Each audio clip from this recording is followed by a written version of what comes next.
प्रमुख नदियों के जलस्तर में वृद्धि जारी। आपदा विभाग ने विकसित की नई तकनीक, ठनका गिरने के 20 मिनट पूर्व मिलेगी सूचना।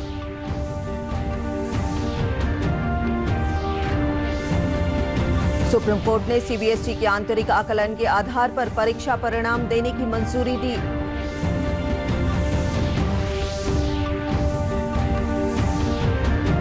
और पूर्णिया जिले में केज कल्चर फिशरीज तकनीक से हो रहा है मछली पालन।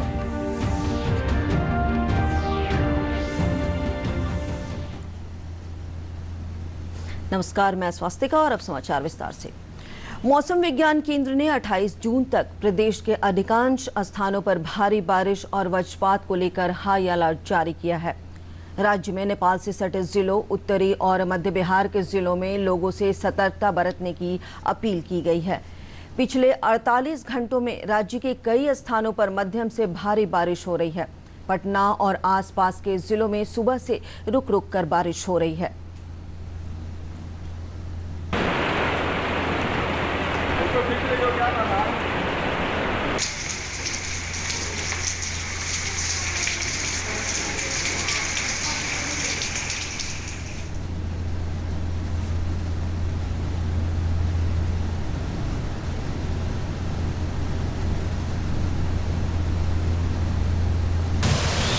अररिया, पूर्णिया, कटिहार, सुपौल और आसपास के जिलों में कई स्थानों पर भारी बारिश के कारण जल जमाव की स्थिति उत्पन्न हो गई है। जमुई जिले के बरहट थाना क्षेत्र में वज्रपात से एक किशोर की मौत हो गई है। गया मुगलसराय रेलखंड के कुछ जगहों पर पानी भर जाने से ट्रेनों का परिचालन प्रभावित हुआ है। पिछले 24 घंटों के दौरान गया जिले में 112 मिलीमीटर, रोहतास के डिहरी में 60 मिलीमीटर और भागलपुर में 59 मिलीमीटर बारिश रिकॉर्ड की गई। जलग्रहण क्षेत्रों में लगातार बारिश के कारण गंगा, गंडक, बागमती, घाघरा, महानंदा, कमला बलान सहित राज्य की प्रमुख नदियों का जलस्तर तेजी से बढ़ रहा है। पटना के एनआईटी घाट पर गंगा के जलस्तर में विगत 3-4 दिनों में 55 से 60 सेंटीमीटर की वृद्धि दर्ज की गई है। मुख्य सचिव दीपक कुमार ने बाढ़ की आशंका को देखते हुए सभी जिलाधिकारियों के साथ वीडियो कॉन्फ्रेंसिंग के जरिए बैठक कर बाढ़ से निपटने के लिए सभी जरूरी इंतजाम करने के निर्देश दिए हैं। राज्यपाल फागू चौहान और मुख्यमंत्री नीतीश कुमार ने प्रदेश में ठनका से मारे गए लोगों के प्रति गहरी शोक संवेदना व्यक्त की है। मुख्यमंत्री ने कहा कि आपदा की इस घड़ी में वे प्रभावित परिवारों के साथ हैं।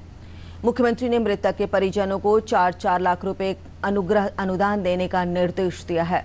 मुख्यमंत्री ने भारी बारिश के दौरान आपदा प्रबंधन द्वारा जारी किए गए निर्देशों का पालन करते हुए लोगों से अनावश्यक रूप से घरों से बाहर नहीं निकलने की अपील की है। गिरी अगर बिजली तो सर छुपाने की जगह ना मिले तो क्या करे? सर छुपाने के लिए मजबूत जगह ढूंढो। कुछ ना अगर दिखे तो बन जाओ गुरु, बन जाओ गुरु। जब भी बादल की गरज सुनाई दे और आसपास कोई मजबूत छत वाली जगह न दिखाई दे तो तुरंत कान पर हाथ रखकर और एड़ियों को जोड़कर बैठ जाएं और ध्यान रखें एड़ियां जुड़ी हुई हों। बिजली का खतरा ऊंचे पेड़, बिजली के खंभों, तारों और पानी में ज्यादा होता है, इसलिए इन सब से दूर रहें। तैयारी में ही समझदारी। प्रदेश के विभिन्न जिलों में भारी बारिश और वज्रपात की घटनाओं में अब तक 83 लोगों की मौत हुई है। भारी बारिश के साथ ठनका गिरने के कारण 50 से अधिक लोगों के झुलसने की खबर है। इनमें कई की हालत गंभीर बताई जा रही है। ठनका गिरने से सबसे अधिक 13 लोगों की मरने और 10 लोगों के झुलसने की घटना गोपालगंज जिले में हुई। हमारे संवाददाता ने बताया कि ठनका में झुलसे हुए लोगों का इलाज स्थानीय सदर अस्पताल में चल रहा है। जिलाधिकारी अरशद अजीज ने जिले के लोगों से अनावश्यक रूप से घरों से बाहर नहीं निकलने की अपील की है। बारिश और बिजली चमकती है तो लोग घर के अंदर रहें और पेड़ के नीचे तो बिल्कुल नहीं रहें। पेड़ पर गिरने की ज़्यादा संभावना रहती है। घर के अंदर रहें। वज्रपात की घटना से सिवान जिले में 6 लोगों की मौत हुई है। घटना की पुष्टि करते हुए जिलाधिकारी अमित कुमार पांडे ने बताया कि आपदा प्रबंधन विभाग की ओर से नई तकनीक विकसित की गई है, जिसके माध्यम से ठनका गिरने की सूचना 20 मिनट पूर्व प्राप्त हो सकेगी। उन्होंने बताया कि इस तकनीक से जान माल के होने वाले नुकसान में कमी आएगी। उन्होंने कहा कि वज्रपात से हुई मौत के बाद उनके परिजनों को 4-4 लाख रुपए की आर्थिक मदद दी जा रही है।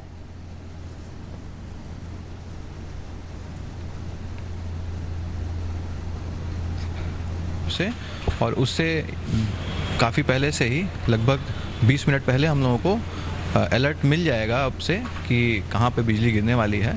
तो उसके लिए क्विक रिस्पांस टीम हम लोगों ने एक बनाई है। आपदा प्रबंधन शाखा जो हमारी समाहरणालय में चलती है, उसमें 3 प्रोग्रामर लगाए गए हैं, 24 घंटे के डेप्यूटेशन पे रहेंगे। और जैसे ही कोई अलर्ट हम लोगों को मिलता है, संबंधित अंचलाधिकारी को हम लोग कि उनके माध्यम से सभी मुखिया को अलर्ट करेंगे और सभी संबंधित मुखिया और जनप्रतिनिधि जो हैं वो डाउन द लाइन इस मैसेज को पास ऑन करेंगे, जिससे कि यदि कोई व्यक्ति खेत में हो या खुले में हो तो वो लोकल लेवल पे उनको। नवादा में वज्रपात की घटना में 8 लोगों की मौत हो गई है। जिलाधिकारी एसपाल मीणा ने कहा कि वज्रपात की घटना में मारे गए लोगों को 4-4 लाख रुपए का मुआवजा दिया गया है। जिलाधिकारी ने लोगों को अलर्ट किया है कि बारिश के समय अनावश्यक रूप से घर से बाहर न निकलें।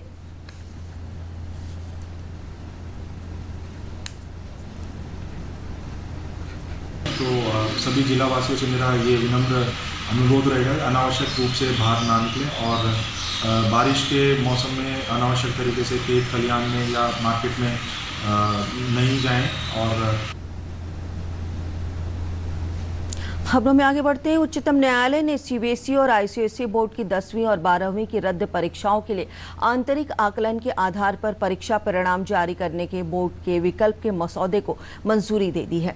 मानव संसाधन विकास मंत्रालय और सीबीएसई की ओर से अदालत के कल के आदेश के आलोक में आकलन के आधार पर परीक्षा परिणाम जारी करने का विकल्प सुप्रीम कोर्ट में पेश किया गया था। अदालत ने स्पष्ट कर दिया है कि 10वीं और 12वीं की शेष परीक्षाओं को रद्द करने और उससे संबंधित विभिन्न पहलुओं पर सीबीएसई के आदेश का नियमन नई अधिसूचना के तहत किया जाएगा। आज अंतर्राष्ट्रीय नशा मुक्ति दिवस है। इस अवसर पर प्रदेश भर में कई जागरूकता कार्यक्रमों का आयोजन किया जा रहा है। इस सिलसिले में क्यूल जंक्शन पर रेलवे पुलिस और जमालपुर पुलिस के सहयोग से जागरूकता रैली निकाली गई, जिसमें लोगों को नशा छोड़ने का संदेश दिया गया।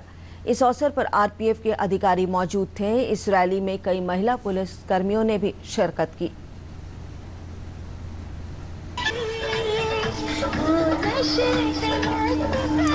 उधर कटिहार जिले में भी इस अवसर पर रेल पुलिस द्वारा एक मार्च निकाला गया, जिसमें लोगों ने नशा मुक्ति के खिलाफ शपथ ली।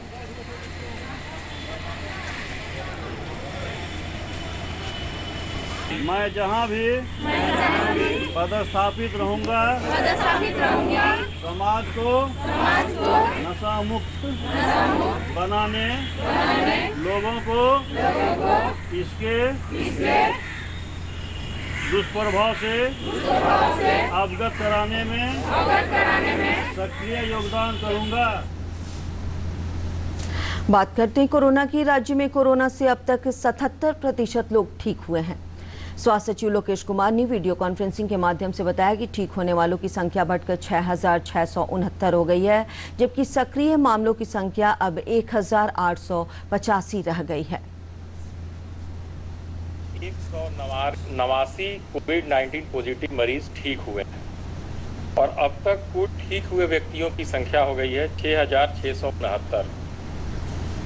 और बिहार राज्य में अभी जो रिकवरी रेट है कोविड-19 पॉजिटिव पेशेंट का वो 77% है, 77%।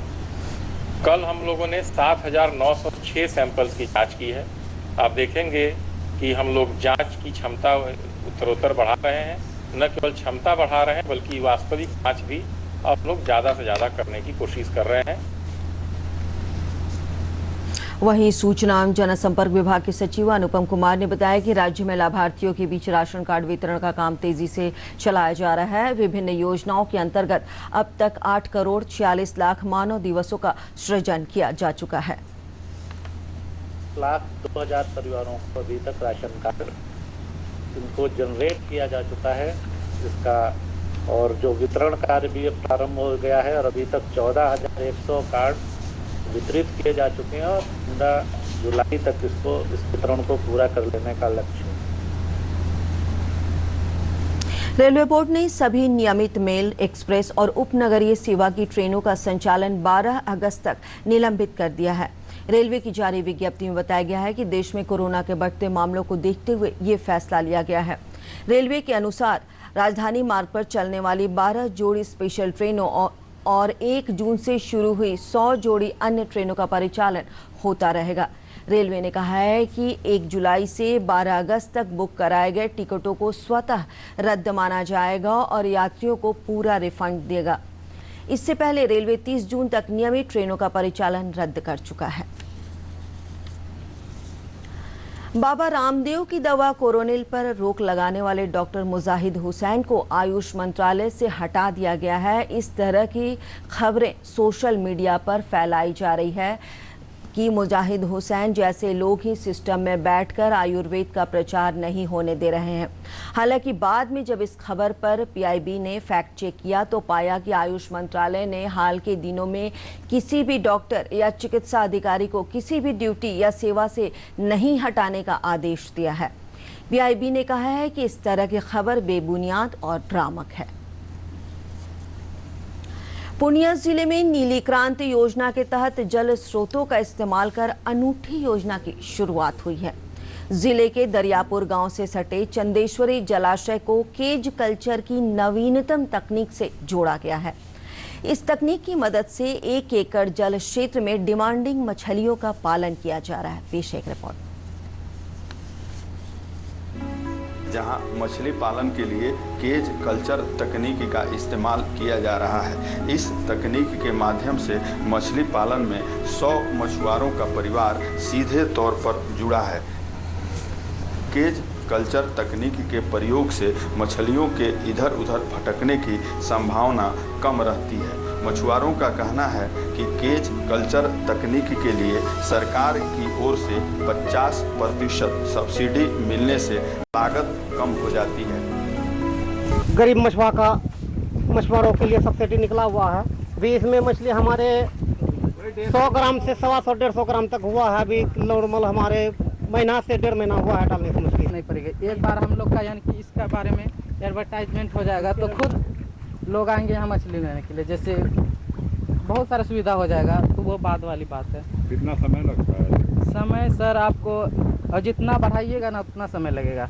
आपको अगर कम समय में निकालोगे तो सर आप छोटा ही रहेगा ना तो उससे कम फायदा है। जितना लेट करके निकालेंगे उतना ज़्यादा फायदा है। जिला मत्स्य पदाधिकारी कन्हैया कुमार बताते हैं कि चंदेश्वरी जलाशय प्रदेश का इकलौता जलकर है जहां केज कल्चर फिशरीज की व्यवस्था की गई है। इस तकनीक से साल में 2 बार मछली पालन किया जा सकता है।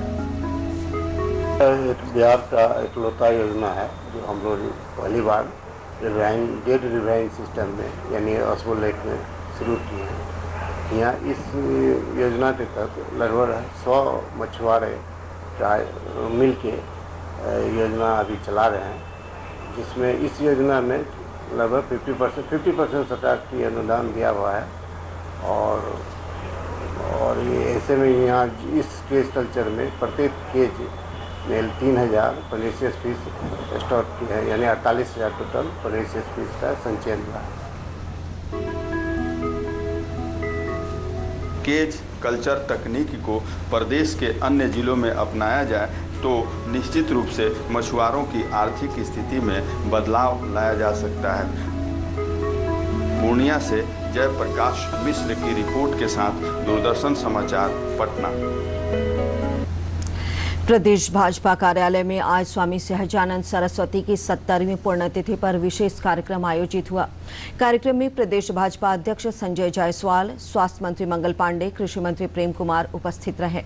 इस अवसर पर स्वास्थ्य मंत्री मंगल पांडे ने सहजानंद सरस्वती के योगदानों को याद करते हुए कहा कि उन्होंने किसानों के हित में लंबी लड़ाई लड़ी है। इस अवसर पर स्वामी जी से जुड़ी एक पुस्तक का भी लोकार्पण किया गया। अपने जीवन को पूरी तरीके से समर्पित करके किसानों की लड़ाई को लड़ा उन्होंने, किसानों की समस्याओं को लेकर आगे बढ़े, जनता के अंदर एक आवाज उन्होंने बनाई, आवाज बुलंद की। और अंत में मुख्य समाचार एक बार फिर।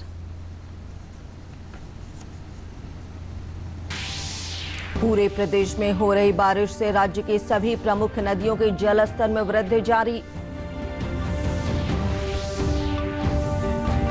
आपदा विभाग ने विकसित की नई तकनीक, ठनका गिरने के 20 मिनट पूर्व मिलेगी सूचना।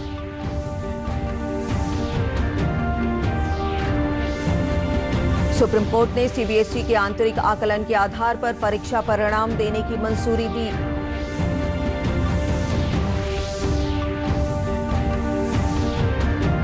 और पूर्णिया जिले में केज कल्चर फिशरीज तकनीक से हो रहा है मछली पालन।